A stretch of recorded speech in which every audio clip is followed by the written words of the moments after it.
Lala Soto, palaban sa kanyang sagot sa panawagan na mag-resign na siya.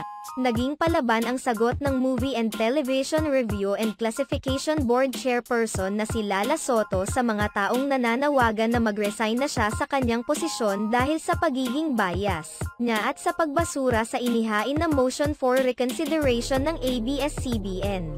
Muling nag-trending sa X, dating Twitter, nitong Huwebes. September 28 ang hashtag #LalaResign matapos ibasura ng MTRCB ang motions for reconsideration o apela na isinumite ng It's Showtime, kaugnay sa ipinataw sa programa na 12 araw na suspensyon.